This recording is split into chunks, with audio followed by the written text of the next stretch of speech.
Hey everyone, it's Carly and Nat from Brains, Bods, and Bubbles. Hey, so today we're going to talk about low core engagement. A not so sexy word is pelvic stabilizers. Okay, so we're talking about your core, your low core. So I'm going to get Carly to lay down for me. I guess I can't do this with champagne. You don't necessarily want to do this with champagne, so you're going to lay down. Okay, so why is the low core important? All right.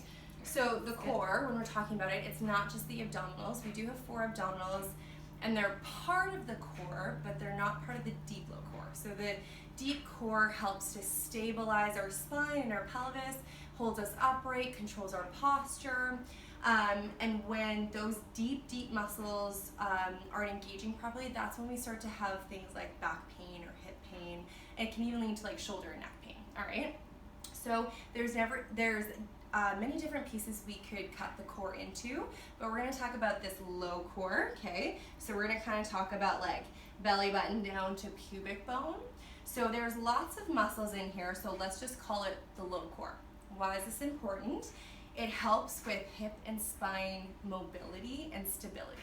A very kind of unsexy word is lumbosacral stability, okay? So that's how your pelvis moves with your spine. All right, and then on the like strength side, so we never really care about aesthetics, but if you're someone who does go to the gym a lot and you feel like you do low core exercises a lot and you're like, I don't feel like I'm getting the definition of my low core that I am the upper, it's typically because this low core isn't actually activating properly and something else through this like hip complex is compensating or cheating.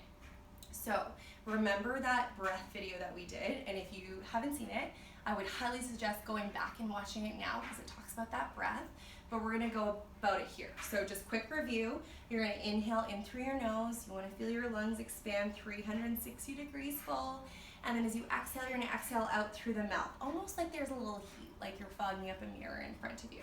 So try that a couple times. That should, in a perfect world, naturally help to engage those deep core muscles. So if you exhale with heat, we should start to feel that like wrapping and narrowing and hollowing through the core.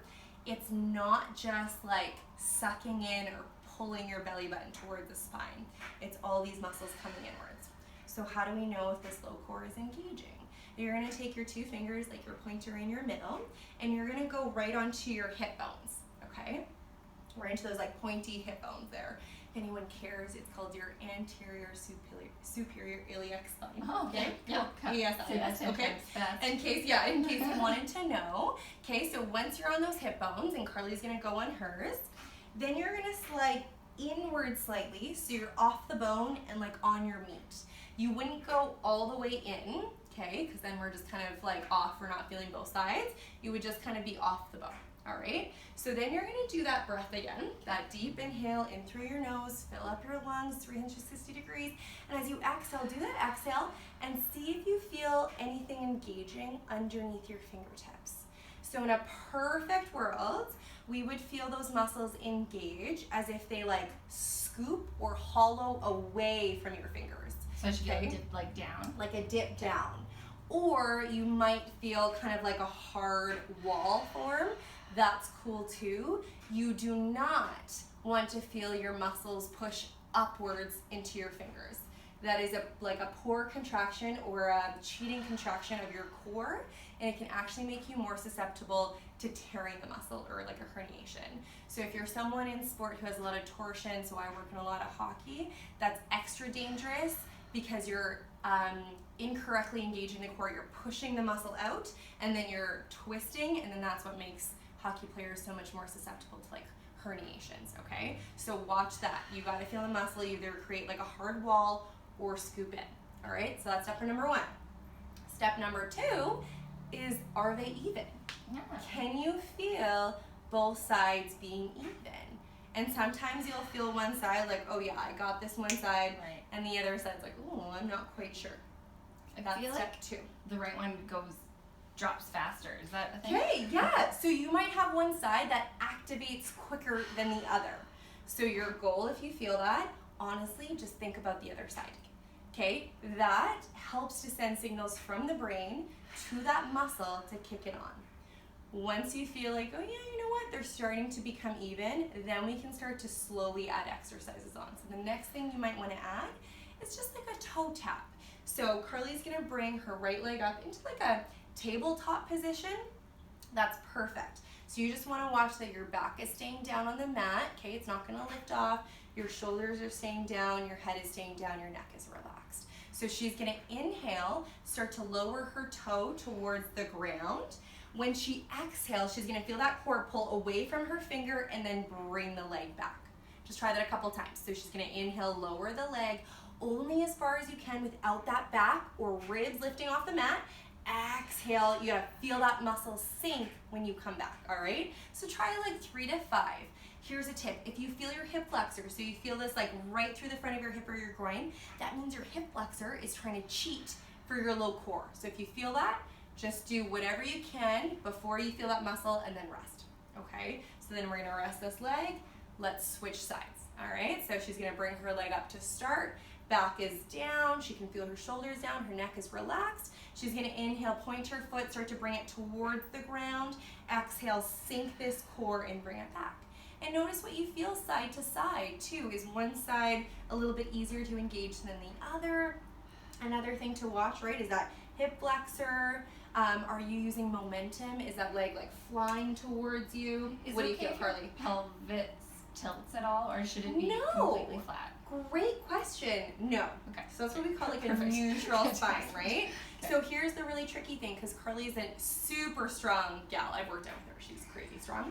So what like really strong people will cheat with is that their back might stay down, but their core will push outwards, or their pelvis does this like very subtle tilt. So if you mirror your pelvis, it's like a bowl. Think of it as like a bowl of water, okay? You don't want it to tip forward or back. So you have to watch for that, okay? And then lowering that leg. So if you're someone who wants to find out about that core, definitely try this. It relates to everything else, honestly. I've had athletes come in with ankle pain, and we've addressed this low core and it fixed it. I've had athletes come in with neck pain. They've come in, addressed this, and it's fixed. Not saying that this is the end all be all, but this is really important, and it's something that a lot of us are really missing. All right, so give it a try, and then once you get a hang of these guys, then we start to add more and more workouts on. Okay, so start with this, and then watch out for our next videos, because we'll just layer on and we'll do even more intensive core videos, okay? So remember, this is just the lower core, this is just your pelvic stabilizers, super important for pelvic health, low back, okay? That's directly related, and then everything else kind of falls in line. Cool. All right? Cool. It takes more focus than you think. It actually does. So that's the thing with like proper core or any sort of muscle contraction, is that you kind of start out with a super simple exercise. Like, who would really think like breathing or like a toe tap would be that hard? But when you actually think of turning on the right muscle, it makes it that much more difficult, which is kind of tricky with the body. The super cool thing about the body is you can do like a glute or a core exercise without actually turning on the glute or the core.